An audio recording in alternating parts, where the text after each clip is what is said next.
আসসালামু আলাইকুম শিক্ষার্থীরা, তোমরা কেমন আছো? রাজধানী আইডিয়াল স্কুল অ্যান্ড কলেজের পক্ষ থেকে তোমাদের সবাইকে জানাচ্ছি স্বাগতম। আজকে তোমাদের বাংলাদেশ ও বিশ্ব পরিচয় বইয়ের পৃষ্ঠা নম্বর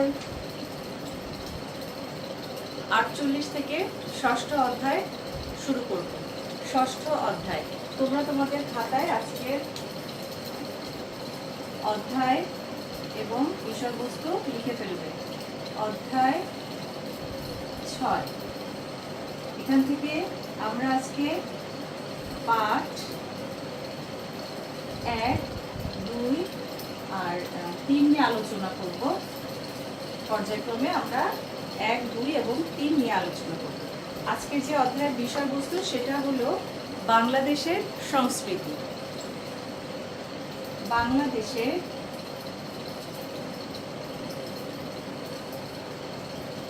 সংস্কৃতি। এখন আমরা যখন বাংলাদেশের সংস্কৃতি নিয়ে আলোচনা করব, তার প্রথমে কিন্তু আমাদের জানতে হবে যে আসলে সংস্কৃতিটা কি। সংস্কৃতির ধারণা আগে আমাদেরকে নিয়ে নিতে হবে, তারপর আমরা আলোচনা করব যে বাংলাদেশের সংস্কৃতি কি বা বাংলাদেশের সংস্কৃতির উপাদানগুলো কি, বাংলাদেশের সংস্কৃতিটা কেমন বা এর ধরন, তারপরে এর স্বরূপ, বৈশিষ্ট্য, এগুলো নিয়ে আলোচনা করব বা এগুলো কিভাবে আমাদের জীবনের উপরে প্রভাব ফেলছে বা আমরা এটাকে কিভাবে ধরে রাখতে পারি, এগুলো নিয়ে আমাদের ধাপে ধাপে আলোচনা এগিয়ে যাবে। তো পাঠ 1-এ আমরা সংস্কৃতির ধারণাটা নিয়েই প্রথমে কথা বলবো। এখন দেখো, আমরা যে আগের পাঠগুলোতে পড়েছিলাম যে প্রাচীন যুগ থেকে সমাজের বিভিন্ন পর্যায়ে ধীরে ধীরে আমাদের এই বর্তমান সমাজে এসে পৌঁছেছে। তাহলে প্রকৃতি থেকেই কিন্তু মানুষ সব উপকরণগুলোকে বিভিন্নভাবে কাজে লাগিয়ে নিজের অস্তিত্ব বজায় রেখেছে বা নিজের প্রয়োজনগুলো মিটিয়েছে এবং একটা পর্যায়ে তারা নিজেদের জীবনধারাকে আরও বেশি উন্নত করার জন্য শিল্প এবং তথ্য প্রযুক্তির আশ্রয় নিয়েছে। তো এই যে ধাপে ধাপে তারা এসেছে, সেই জিনিসগুলো আমরা এখনো ধরে রেখেছি। এই চলমান অবস্থাটা যে আমাদের চিন্তা এবং কাজ সব কিছুই কিন্তু আসলে সংস্কৃতি, অর্থাৎ মানুষের জীবনধারাটাই হলো সংস্কৃতি। মানে মানুষ কিভাবে তার জীবনটাকে অতিবাহিত করছে, সেই ধারাবাহিকতাতে সে যা যা ভাবছে বা যা যা করছে সবই কিন্তু সংস্কৃতি। আর সংস্কৃতি আসলে কোনো মানে একদম ফিক্সড হয়ে থাকবে, এটাই সারা জীবন চলবে এরকম কোনো বিষয় না। অর্থাৎ সংস্কৃতি হলো পরিবর্তনশীল, এটা কোনো স্থিতিশীল অবস্থা বা স্থবির বিষয় নয়। দেখো, আমাদের বইয়ের কথাগুলো যদি আসি, সৃষ্টির শুরু থেকেই মানুষ প্রকৃতি ও পরিবেশকে কাজে লাগিয়ে নিজের প্রয়োজন মিটিয়েছে। প্রকৃতির যে উপাদানগুলো, এগুলোকেই কিন্তু প্রথমে কাজে লাগিয়েছে। প্রথমে হলো তাদের বেঁচে থাকাটা জরুরি ছিল, মানে তাদের অস্তিত্বকে টিকিয়ে রাখার দরকার ছিল। এরপরে তাদের প্রয়োজনগুলো মেটানোর প্রয়োজন হয়েছিল এবং সব কিছুই তার প্রকৃতিকে কাজে লাগিয়ে করেছে। এক টুকরো পাথর বা একটি গাছের ডাল হয়ে উঠেছিল হিংস্র পশুর হাত থেকে নিজেকে বাঁচানোর হাতিয়ার। তখন কিন্তু এখনকার মতন আমাদের সভ্য সমাজে যে ঘরবাড়ি আছে বা অস্ত্রপাতি আছে, সেগুলো কিন্তু তখন ছিল না, যার ফলে তাদেরকে নিজেদেরকে রক্ষা করতে হতো হিংস্র পশুর হাত থেকে। ওই প্রকৃতির উপাদান থেকে, যেই প্রকৃতির উপাদান হলো এই বন্য পশু বা হিংস্র পশু, সেই প্রকৃতিরই কিন্তু আরেকটা উপাদান হলো যে আমরা পাথরের কথা বলছি বা ডালের কথা বলছি। অর্থাৎ যে প্রকৃতি থেকে নিজেকে রক্ষা করতে গিয়ে আমরা প্রকৃতির উপরেই কিন্তু নির্ভরশীল ছিলাম। প্রকৃতিকে এমনিভাবে কাজে লাগানোর ক্ষমতা মানুষকে দিয়েছে সংস্কৃতি, যা অদ্যাবধি চলমান রয়েছে, মানে আগেও ছিল, এখনো চলছে। মানুষ বুঝতে পারলো সমাজবদ্ধ হয়ে একত্রে থাকলে টিকে থাকার এই লড়াই আরো সুদৃঢ় হবে। মানুষ একটা সময় বুঝতে পারলো যে আসলে যদি তারা একসাথে থাকে, তাদের দলটা যদি ভারী হয়, তাহলে তারা এই তাদের শক্তিটা বাড়বে, তাদের টিকে থাকার এই লড়াইটা আরো বেশি সুদৃঢ় হবে। তার জন্য তারা প্রয়োজন অনুভব করলো এই দলকে বেশি মানে শক্তিশালী করার, এই দলটাকে সুদৃঢ় করার প্রয়োজনীয়তাটাও তারা একসময় অনুভব করলো, যে আমাদের দলটা যেন আরো বেশি শক্তিশালী হয়, আমাদের দলের লোক যেন বেশি হয়, আমরা যেন দলহারা না হই, দলছুট না হয়ে যায়। সেজন্য তারা কি করলো, এই সমাজকে টিকিয়ে রাখার জন্য বিভিন্ন সময় বিভিন্ন নিয়ম কানুন তৈরি করলো। আর এই নিয়ম কানুনগুলোই হয়তো পরে আরেকটু উন্নত হওয়ার পরে মানুষ মনে করলো হ্যাঁ আমরা এই নিয়ম কানুনগুলোকে এক একটা ভাগ ভাগ করে কাজগুলো করি, তাহলে হয়তো আমাদের কাজটা আরও সুন্দর হবে। যেমন হলো অর্থনীতি, রাজনীতি, তারপরে ধর্ম, এরপরে আসছে যে আনন্দ বিনোদনের ব্যাপারটা বা কল্যাণের ব্যাপার, এর জন্য তারা তৈরি করলো নাচ, গান, সংস্কৃতি, এগুলো। হ্যাঁ, এগুলো এই সংস্কৃতি মানে সাহিত্য, এগুলো। দেখো কি বলছে বইয়ের ভাষায়, মানুষ বুঝতে পারলো সমাজবদ্ধ হয়ে একত্রে থাকলে টিকে থাকার এই লড়াই আরও সুদৃঢ় হবে। তাই সমাজকে সংগঠিত করার উদ্দেশ্যে তৈরি হয় নানা রকমের নিয়মকানুন। কী জন্য নিয়মকানুনগুলো তৈরি হলো? এই সমাজকে সংগঠিত করার জন্য, আরও সুদৃঢ় করার জন্য। আর যা ধীরে ধীরে অর্থনীতি, রাজনীতি, ধর্ম, শিক্ষা ইত্যাদিতে রূপ নিল। সমাজের মানুষের আনন্দ বিনোদন ও কল্যাণের জন্য তৈরি হলো নাচ, গান ও সাহিত্য, আরও কত কী। ফলে রচিত হলো সংস্কৃতির বস্তুগত ও অবস্তুগত রূপ। সংস্কৃতির বস্তুগত রূপ এবং অবস্তুগত রূপ, দুইটা কথা এখানে বলা হয়েছে। তার মানে সংস্কৃত এমন হতে পারে যেটা আমরা ধরতে পারছি, ছুঁতে পারছি, দেখতে পারছি, আবার এমনও হতে পারে যেটা আমরা ধরতে পারি না, ছুঁতে পারি না, বা আমরা চোখে দেখতে পাই না। আমরা সেটা শুধুমাত্র চিন্তাধারা বা আমরা উপলব্ধি করতে পারি, আমরা এটা ফিল করতে পারি, সেগুলো হলো অবস্তুগত রূপ। সেগুলো আমরা আরও বিস্তারিত জানবো। তাহলে সংস্কৃতির ধারণা। সংস্কৃতি একটা শব্দ, যেটার ইংরেজি শব্দ হলো কালচার। কালচার হলো সংস্কৃতির ইংরেজি প্রতিশব্দ। এখন যে ভাষায় আমরা বলি না কেন, সংস্কৃতিটা আসলে কি? সংস্কৃতি হলো মানুষের জীবনধারা, মানুষ কিভাবে তার জীবনযাপন করছে সেই প্রণালীটা। সংস্কৃতি বা কালচার যে কোনো শব্দেই তার পরিচয় করিয়ে দেওয়া হোক না কেন, সংস্কৃতি আসলে মানুষের জীবনধারা। সংস্কৃতির মাধ্যমে মানুষের জীবনযাপনের প্রতিচ্ছবি প্রকাশ পায়। মানুষ কিভাবে তার জীবনযাপন করছে, কি খাচ্ছে, কি কাজ করছে, কিভাবে খাচ্ছে, তারপরে কিভাবে সে কাজটা সম্পাদন করছে, তারপর আনন্দ বিনোদনের জন্য সে কি কি উপাদানগুলো ব্যবহার করছে, বা সে কিভাবে ভাবছে, কি একটা কোনো কাজ করার আগে সে কি মনে মনে ভাবছে, এই সব কিছুই কিন্তু আসলে আমাদের সংস্কৃতি।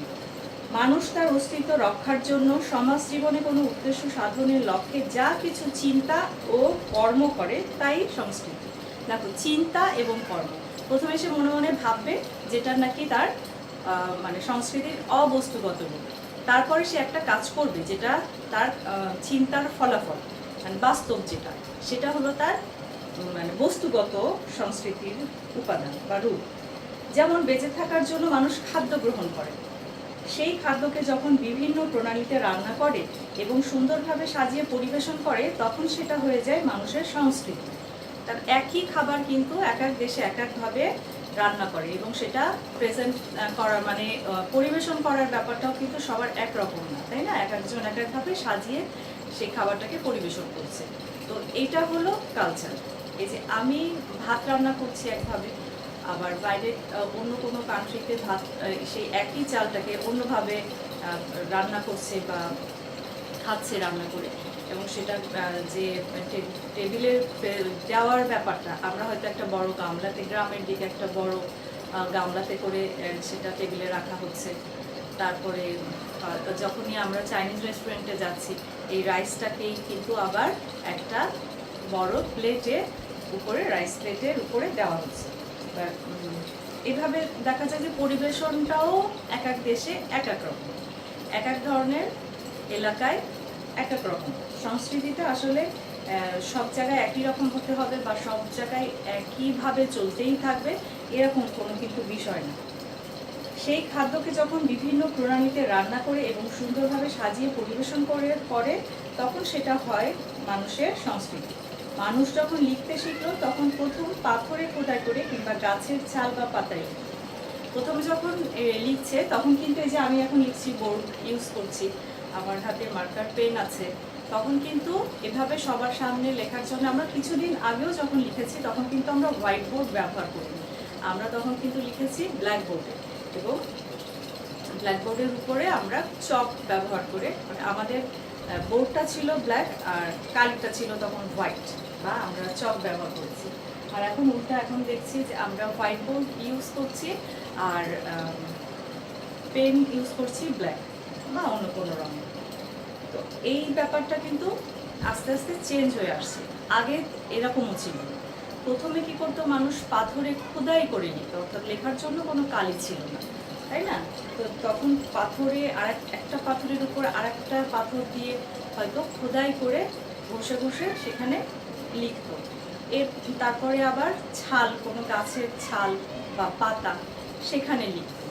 এরপরে তারা আবিষ্কার করলো কাগজ, মানুষ একটা পর্যায়ে গিয়ে কাগজ আবিষ্কার করলো। তারপর সেই কাগজে লেখার জন্য যে কালিটা তারা ব্যবহার করত, সেই কালিটা কিন্তু কোনো কলমের মাধ্যমে না, তারা হয়তো পাখির পালক বা গাছের ডাল এইগুলোকে কলম বানিয়ে কালির ভিতরে চুবিয়ে তারপরে তারা লিখত। তারপরে এটাও তখন পেন আবিষ্কার হলো না বলে এইভাবে তারা লেখার পদ্ধতিটা চালাতো। তারপর যখন পেন আবিষ্কার হয়ে গেল, তখন তারা পেন দিয়ে কাগজের উপরে লিখতে থাকলো, কলমের ব্যবহার শিখে গেল। আরও কিছু পরে এসে টাইপরাইটার ব্যবহার করতো লেখার জন্য, আরও একটু মানে হাতে লেখার থেকে আরও দ্রুত লেখার জন্য টাইপরাইটার ব্যবহার করা হতো। আর এখন বর্তমানে দেখা যাচ্ছে যে সব জায়গায় খুব দ্রুত লেখার জন্য, নির্ভুলভাবে লেখার জন্য আমরা ব্যবহার করছি কম্পিউটার। যেমন মানে সারা বিশ্বেই এখন দেখা যাচ্ছে যে কম্পিউটারে লেখার কাজটা করা হচ্ছে, বিশেষ করে প্রশাসনিক কাজ, কোনো মন্ত্রণালয়ের কাজ, সেই কাজগুলো যেটা নাকি আমাদেরকে সেভ করে রাখতে হবে, যত্ন করে সংগ্রহ করতে হবে, সেই জিনিসগুলো আমরা এভাবে লিখে আবার এভাবে সেভ করতে পারছি কম্পিউটারের মধ্যে। সে কথাগুলো কিন্তু আমাদের এই বইয়ের ভাষায় এসেছে। দেখো, মানুষ যখন লিখতে শিখলো তখন প্রথম পাথরে খোদাই করে কিংবা গাছের ছাল বা পাতায় লিখতো। তারপর যখন কাগজ আবিষ্কার করলো তখন কালিতে পাখির পালক ডুবিয়ে লিখতো। ধীরে ধীরে মানুষ কলম তৈরি করে কাগজের উপর লিখতো। এরপর মানুষ টাইপরাইটার আবিষ্কার করে তার মাধ্যমে লেখা শুরু করলো এবং সর্বশেষ মানুষ কম্পিউটার আবিষ্কার করলো। এখন কিন্তু সেই কম্পিউটারের যুগটাই চলছে। এখন পৃথিবীর বহু মানুষই কম্পিউটারে লেখে। আমরা যে এখন মোবাইলে মেসেজগুলো টাইপ করে খুব দ্রুত পাঠিয়ে দিতে পারছি, তাই না? খুব লেখাটাও দ্রুত হচ্ছে এবং পাঠানোর কাজটাও অনেক ফাস্ট হয়ে যাচ্ছে। এই যে লেখার বিভিন্ন মাধ্যম মানুষ তৈরি করলো, এর সমষ্টিও সংস্কৃতির একটি অংশ। এই যে প্রথম থেকে এই পর্যন্ত লেখার যে একটা ধাপগুলো আমরা পার করে করে এই পর্যন্ত এসেছি, এটাও কিন্তু আসলে সংস্কৃতিরই একটা অংশ। সংস্কৃতি দুই ধরনের, একটি বস্তুগত এবং অন্যটি অবস্তুগত। তাহলে আমরা জানলাম কি যে সংস্কৃতি, এই সংস্কৃতি হলো দুই ধরনের।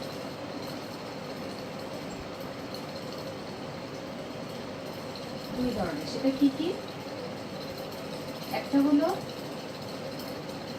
বস্তুগত সংস্কৃতি, আর একটা হলো অবস্তুগত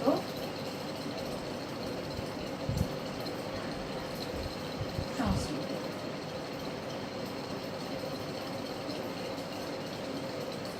এখন কোনটা বস্তুগত কোনটা অবস্তুগত?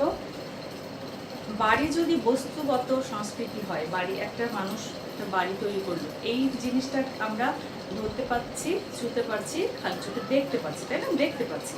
তো এইটা যদি বস্তুগত সংস্কৃতি হয়, তবে এর পরিকল্পনাটি হবে অবস্তুগত সংস্কৃতি। অর্থাৎ মানুষ কোনো কাজ করার আগে যেটা মনে মনে সে ভাবে যে এইভাবে এভাবে আমি কাজটা করবো, আমার ইচ্ছা যে আমার বাড়িটা এমন হবে, এখান থেকে এতটুকু দৈর্ঘ্য হবে, বা এটা একতলা বিশিষ্ট হবে, বা এটা মাটির হবে, বা এটা কাঠের হবে, এই যে যাই হোক আমরা যে মনে মনে যে ভাবছি, এই চিন্তাটা হলো অবস্তুগত সংস্কৃতি।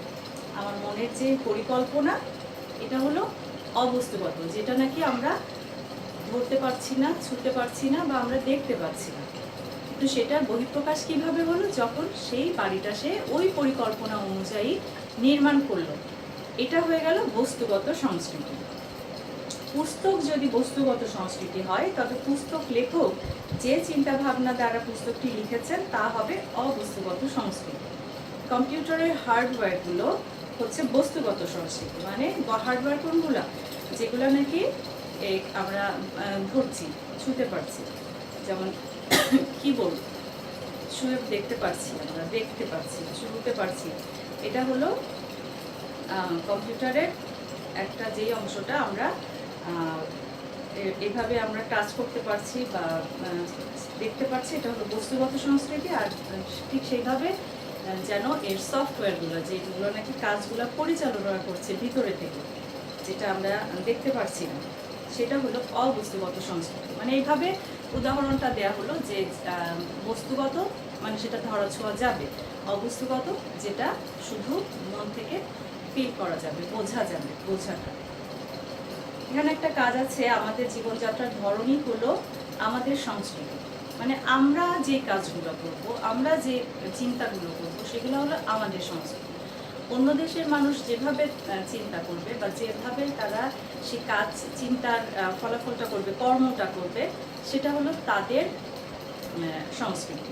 তো এটা এখানে নিজের ভাষায় ব্যাখ্যা করতে বলা হয়েছে। আমরা যে এতক্ষণ ব্যাখ্যাটা করলাম আসলে সেটা কিন্তু এরই ব্যাখ্যা ছিল যে আমাদের জীবনধারার ধরনই হলো আমাদের সংস্কৃতি। আমরা কীভাবে কাজটা করছি, আমরা কিভাবে চিন্তা করছি, একটা কাজ করতে গেলে, একটা যে কোনো কাজ, যে কোনো একটা বাড়ি বানাচ্ছি, একটা বই লিখছি, একটা সুন্দর কাঁথা তৈরি করছি, বা আমরা যে কোনো কাজ করছি, সেই কাজের যে চিন্তা করছি যেভাবে, আমরা আমাদের দেশের মানুষরা সাধারণত যেভাবে চিন্তা করি, অন্য দেশের মানুষ হয়তো সেভাবে চিন্তা করে না, তারা আবার অন্যভাবে চিন্তা করে। বা তাদের এই যে বললাম যে ভাত রান্না আমরা যেভাবে চালটাকে রান্না করে যেভাবে পরিবেশন করছি, অন্য দেশের মানুষ আবার সেভাবে পরিবেশন করছে। আমরা যা করছি এটা আমাদের সংস্কৃতি, তারা যা করছে সাধারণত তারা যেটা বেশি করছে সেটা হলো তাদের সংস্কৃতি। ঠিক আছে, এই হলো আমাদের পাঠ্যের যে প্রথম অংশটা, এটার আলোচনা, যেটা ছিল হলো সংস্কৃতির ধারণা। হ্যাঁ, আমরা পাঠ একটা তাহলে শেষ করলাম। এখন আমরা চলে আসবো আমাদের যে মূল আলোচনা, বাংলাদেশের সংস্কৃতি, সেটার প্রথম অংশে। এখানে আমরা পাঠ 2 এবং 3-এর ভিতরে সেগুলো পেয়ে যাচ্ছি। বাংলাদেশের সংস্কৃতির উপাদান। বাংলাদেশের সংস্কৃতির উপাদান, মানে আমরা কোনগুলোকে আমাদের সংস্কৃতির উপাদান বলতে পারি, সেগুলো নিয়ে আমরা এখানে কথা বলবো। হ্যাঁ, সংস্কৃতি কোনগুলো আমাদের? বাংলাদেশের সংস্কৃতির কিছু কিছু উপাদান আমরা খালি চোখে দেখতে পারি, ধরতে পারি। আবার এদেশের সংস্কৃতির অনেক উপাদানই আমরা দেখতে পাই না, ধরতেও পারি না। যেমন বাংলাদেশের মানুষের তৈরি ঘরবাড়ি আমরা দেখতে পাই, কিন্তু এগুলো তৈরির জ্ঞান ও কৌশল দেখা যায় না। এদিক থেকে বিবেচনা করলে বাংলাদেশের সংস্কৃতির উপাদানসমূহকেও 2 ভাগে ভাগ করা যায়। ঠিক আমরা সংস্কৃতি, যে কোনো জায়গার সংস্কৃতিকে আমরা 2টা ভাগে ভাগ করতে পারি, মানে সংস্কৃতির উপাদানগুলোকে 2 ভাগে ভাগ করতে পারি, একটা বস্তুগত আর একটা অবস্তুগত। বস্তুগত যেটা আমরা ধরতে পারছি, দেখতে পারছি সেটা, আর যেটা আমরা ধরতে পারছি না, যেটা আমরা দেখতে পাচ্ছি না, সেটা হলো অবস্তুগত সংস্কৃতির অবস্তুগত উপাদান, যেটা অদৃশ্য। তাহলে এই 2 ধরনের,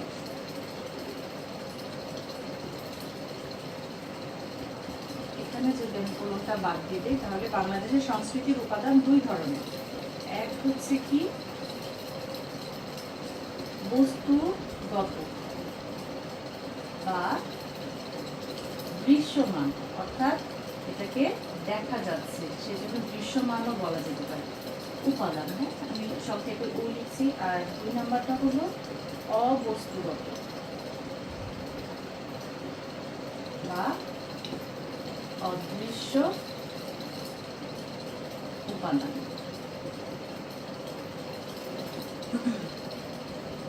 এখন এদেশের সংস্কৃতির বস্তুগত উপাদান সমূহ হচ্ছে বিভিন্ন ধরনের ঘরবাড়ি, আসবাবপত্র, পোশাক, যানবাহন, খাবার, চাষাবাদের উপকরণ, বইপত্র ইত্যাদি। তাহলে আমাদের কয়েকটা দেখো, এখানে ঘরবাড়ি আমরা ধরতে পারি, দেখতে পারি, আসবাবপত্র তাই, পোশাক, যানবাহন যেগুলো আমরা দেখতে পাচ্ছি, খাবার, চাষাবাদের উপকরণ, বইপত্র, এগুলো সবই কিন্তু আমরা দেখতে পাচ্ছি এবং ধরতে পারছি। এগুলো সব বস্তুগত সংস্কৃতি। আমাদের সংস্কৃতির অবস্তুগত উপাদানগুলো হচ্ছে সামগ্রিক জ্ঞান। আমরা আমাদের দেশের সব মানুষের একটা সাধারণ কিছু জ্ঞান আছে, যেটা সবার ভিতরেই যে জ্ঞানটা আছে, এই যে সামগ্রিক জ্ঞান, মনোভাব, আমাদের মন থেকে সাধারণত যে ধরনের চিন্তাগুলো আসে, তারপর আমাদের যে দৃষ্টিভঙ্গি, আমরা সাধারণত কিছু পোশাক আছে, কিছু চিন্তা আছে, মানে আমরা ভাবি যে এই পোশাকগুলো এই মানুষেরই পরা উচিত। যখন সে পড়ছে না তখন আমাদের চোখে কিন্তু অন্যরকম লাগছে বা দৃষ্টিকটু লাগছে। এই যে আমরা আমাদের দেশের সব মানুষের ভিতরে এই চিন্তাটা একইভাবে কাজ করছে, এই দৃষ্টিভঙ্গিটা আমাদের। আমরা কিন্তু হুট করে যদি শাড়ি পরা মেয়ে দেখি আমাদের কাছে স্বাভাবিক মনে হবে। হ্যাঁ, আমি আমাদের ভিতরের সমাজের কথা বলছি, যে শাড়ি পরা বা সালোয়ার কামিজ পরা একটা মেয়েকে যদি আমি দেখি তাহলে আমার কাছে এটা খুব স্বাভাবিক লাগবে, এটা আমার কাছে অন্যরকম কিছু লাগবে না। কিন্তু হঠাৎ করে আমি যদি রাস্তায় দেখি যে খামি পরা একটা মেয়ে, যেটা নাকি বার্মিজরা পরছে, অথবা ইংল্যান্ডের পাশ্চাত্য দেশের কোনো পাশ্চাত্য পোশাক পরে যদি আমি একটা মেয়েকে রাস্তায় হঠাৎ করে দেখি, তাহলে কিন্তু আমার কাছে একটু অস্বাভাবিক মনে হবে। আমি দুইবার হয়তো তার দিকে দেখবো যে আসলে কি ও আমাদের সংস্কৃতির ভিতরে বা সমাজে বা আমাদের এলাকার একটু অন্যরকম লাগবে হঠাৎ। তো এই যে একটা আমার মনোভাব যে মেয়েরা এই কাপড়গুলোই পরবে, এর বাইরে যখন পরছে তখন আমার কাছে একটু অন্যরকম লাগছে, আমি একটু অন্য দৃষ্টিতে তার দিকে তাকাচ্ছি, আর একটু ভালো করে দেখার চেষ্টা করছি যে আসলে কি ও আমাদের ভিতরকার কেউ নাকি ও বাইরে থেকে এসেছে। এই যে মনের একটা চলে আসলো, আমার চিন্তা চলে আসলো, এটা আমাদের কালচার। এই কালচার থেকে বাইরে যখন আমরা যাব তখন কিন্তু আমরা একটু অন্যভাবেই দেখব, এটাই স্বাভাবিক, এটাতে কোনো দোষের কিছু নাই। আর তারপর ধর্মীয় বিশ্বাস ও নীতিবোধ, ভাষা, যেমন আমরা সবাই বাংলা ভাষায় কথা বলছি, এটা আমাদের জন্য খুব স্বাভাবিক। আর যারা পড়ালেখা করছি তারা হয়তো বাংলার পাশাপাশি ইংরেজি ভাষাটাও ব্যবহার করছি, এটাও আমাদের কাছে অনেকটাই স্বাভাবিক। কিন্তু যখন হঠাৎ করে আমাদের ভিতরে কেউ আরবি ভাষায় কথা বলবে, কেউ যদি উর্দু ভাষায় কথা বলে, একটু অস্বাভাবিক লাগবে আমাদের কাছে। তখন মনে হবে যে আসলে এটা আমাদের ভিতরের না, একটু আলাদা লাগছে আমার কাছে, তাই না? তারপরে বর্ণমালা, শিল্পকলা, সাহিত্য, সঙ্গীত, আদর্শ, মূল্যবোধ, জ্ঞান বিজ্ঞানের বিভিন্ন শাখা প্রশাখা ইত্যাদি, এগুলো হলো অবস্তুগত সংস্কৃতির কিছু উপাদান। আমাদের দেশের মানুষ নিজস্ব প্রয়োজনেই বস্তুগত সংস্কৃতির উপাদানসমূহ সৃষ্টি করেছে। আমাদের দেশের মানুষ আমাদের দেশের মানুষের নিজেদের প্রয়োজন যেগুলো, সেগুলোর থেকে চিন্তা করেই কিন্তু বস্তুগত সংস্কৃতির যে উপাদানগুলো সেগুলো নির্মাণ করে, হ্যাঁ, বা সৃষ্টি করে। এইসব উপাদান শত শত বছর ধরে টিকে থাকতে পারে। যেমন আমরা জাদুঘরে গেলে এমন অনেক জিনিস দেখতে পাই যেগুলো শত বছরের পুরনো, অনেক পুরনো জিনিস আমরা এখন দেখতে পাই। সেগুলো দেখে আমরা বাংলাদেশের সেই সময়ের মানুষের বা তাদের সংস্কৃতির একটা ধারণা পাই। তারা এগুলা করতো বা তারা এগুলা পরতো, তাদের পোশাক বলো, তাদের গয়না বলো, তাদের ব্যবহৃত আসবাবপত্রগুলো কেমন ছিল, এগুলো দেখলে কিন্তু বস্তুগত উপাদানগুলো দেখলে আমরা তাদের সংস্কৃতি সম্পর্কে একটা ধারণা করতে পারি। বাংলাদেশের সংস্কৃতির বস্তুগত ও অবস্তুগত উপাদান সমূহ কোনোভাবেই পরস্পর থেকে বিচ্ছিন্ন নয়। মানে যা আমরা চিন্তা করি সেটাই তো কাজে ফলায়, তাই না? তাহলে এই বস্তুগত আর অবস্তুগত যে সংস্কৃতির উপাদানগুলো, এগুলো কিন্তু একটা থেকে একটা আলাদা নয়, এটা কিন্তু আসলে একটা চিন্তা আর একটা সেই চিন্তারই ফল। তাহলে ওই ফলাফলটা দেখে আমরা ওই চিন্তার কথাটাও বুঝতে পারি, সে এইভাবে চিন্তা করেছিল, এই চিন্তার ফলে সে এইভাবে তৈরি করতে পেরেছে জিনিসটা। তাহলে এটার কোনো আলাদা বিষয় নয়। কেননা সংস্কৃতির বস্তুগত উপাদানসমূহের মধ্য দিয়ে সংস্কৃতির অবস্তুগত উপাদানসমূহের পরিচয় পাওয়া যায়। যেমন নকশি কাঁথা বাংলাদেশের সংস্কৃতির একটি বস্তুগত উপাদান, তাই না? একটা কাঁথা তৈরি করেছে কেউ, সেই কাঁথাটা আমরা ধরতে পারছি, দেখতে পাচ্ছি। তো আমাদের দেশে এই নকশি কাঁথাটা কিন্তু একটা সংস্কৃতি। আমরা সবসময় দেখছি যে এই নকশি কাঁথার একটা কদর আছে। গ্রাম বাংলার যে আমাদের মেয়েরা, বউয়েরা, এরা এই কাঁথাটা তৈরি করে। আমাদের দেশের এই কদর তো আছে এটার, আর আমাদের দেশীয় সংস্কৃতি হিসাবে এই বাইরেও কিন্তু অনেকেই এটা এখন ব্যবহার করছে বা এটা একটা শখ করে এই জিনিসটা রাখছে। এটার কদর এখন অনেক বেড়ে গেছে। তো এর মধ্যে যখন ফুল পাতা, হাতি ঘোড়া বা অন্য কোনো দৃশ্য সেলাই করা হয়, তখন তা হয়ে ওঠে এদেশের নারী মনের চিন্তার বহিঃপ্রকাশ। যেহেতু এই নারী যখন এটা সেলাই করছে, তখন সে একটা কিছু ভেবে নিচ্ছে আগে, যে আমি এখানে একটা ফুল আঁকবো বা আমি এখানে একটা নৌকা আঁকবো। হয়তো তার মন সেদিন খারাপ ছিল, তার হয়তো ইচ্ছা হয়েছিল বৃষ্টিতে ভিজতে, সে হয়তো বৃষ্টির দৃশ্য একটা তুলে ধরবে, অথবা হয়তো তার নৌকায় চড়ে তার বাবার বাড়ি যেতে মন চেয়েছে, তো সে তখন একটা নৌকা ওইখানে সেলাই করে ফুটিয়ে তুলবে। হয়তো তার ছেলেবেলার কথা মনে করেছে, আম কুড়ানোর কথা, ছোট ছেলেবেলায় যে তার ছোট ভাই বোন বা বান্ধবী বন্ধুর সাথে একসাথে ঘুরতো খেলতো, সেগুলোর কথা মনে পড়েছে, তো হয়তো কিছু ছোট ছেলে মেয়ের ছবি এঁকেছে। মাছ ধরতো একসাথে, তো মাছের একটা ছবি সে সেখানে সেলাইয়ের মাধ্যমে ফুটিয়ে তুলেছে। এভাবে আসলে তার মনে যখন যেটা কাজ করেছে, কোনো না কোনোভাবে কিন্তু সেটাই সে তার কাজের ফুটিয়ে তুলেছে।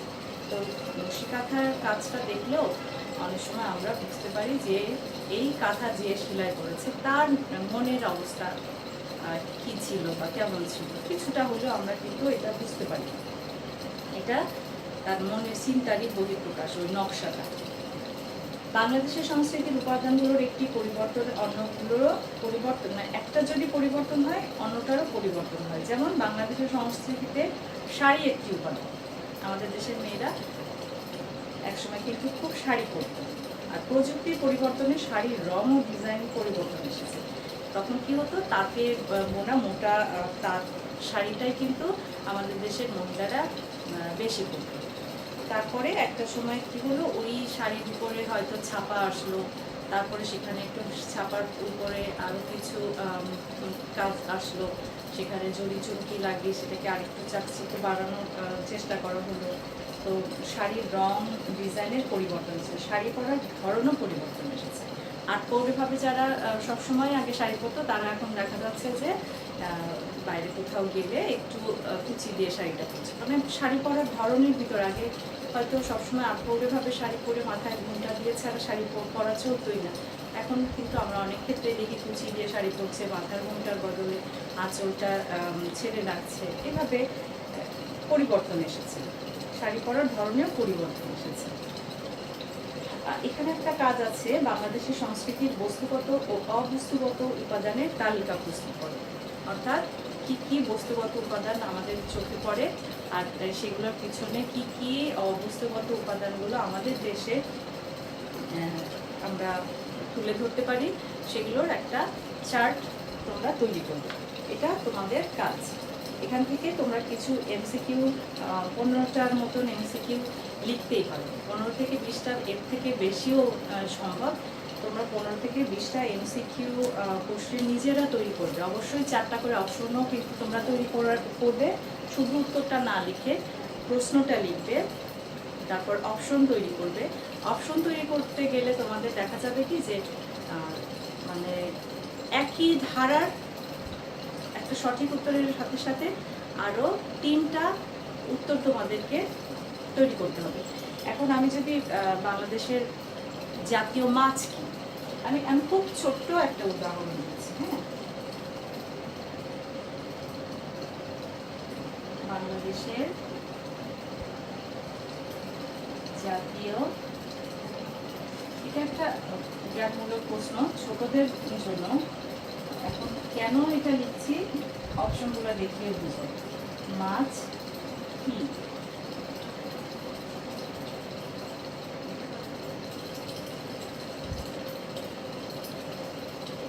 রুই,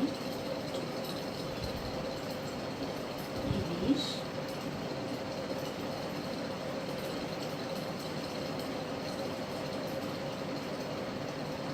চিংড়ি,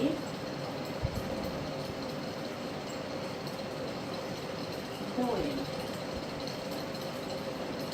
দেখো, এই যে একটা প্রশ্ন করেছি, প্রশ্ন তৈরি করেছি, এই প্রশ্নের উত্তরটাতে দোয়েল কথাটা কিভাবে আসে? এটা কি সামঞ্জস্যপূর্ণ?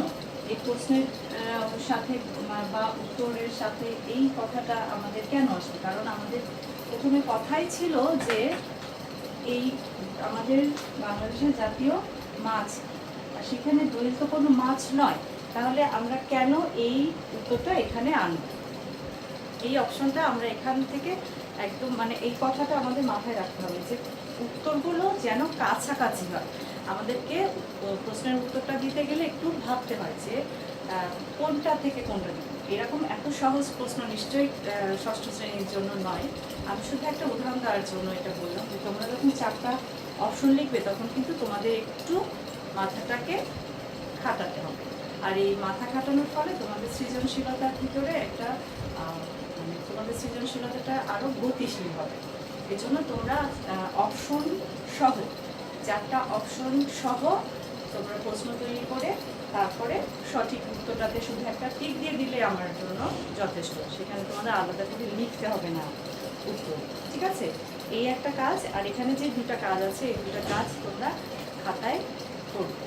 তাহলে আজকে তোমাদের এখানে ক্লাস শেষ করছি। পার্ট 2 আমি এখানে একটু কারেকশন দিচ্ছি। হ্যাঁ, তোমাদের আসলে আমি আজকে আলোচনা করলাম পার্ট 1 এবং 2 নিয়ে, 3 না, 1 আর 2। পার্ট 1, 2 তোমাদের কাজ থাকছে এমসিকিউ 15টি, আর কাজ এখানে পৃষ্ঠা নম্বর 49 পৃষ্ঠার 2টি। এইটুকু হলো তোমাদের বাড়ির কাজ। আজকে তাহলে এই পর্যন্তই। তোমরা সবাই ভালো থেকো, সুন্দরভাবে তোমাদের পড়াটা কমপ্লিট করার চেষ্টা করবো। তোমাদের সামনের মাসের প্রথম সপ্তাহে অর্ধবার্ষিক পরীক্ষার কাজটা হবে, আশা করছি মূল্যায়নের কাজটা আমরা করবো। তো সেজন্য তোমরা প্রস্তুতি গ্রহণ করো। ভালো থেকো, সবাই ভালো থেকো, নিরাপদে থেকো, এই কামনা করে এখন আমার ক্লাস শেষ করছি। আল্লাহ হাফেজ।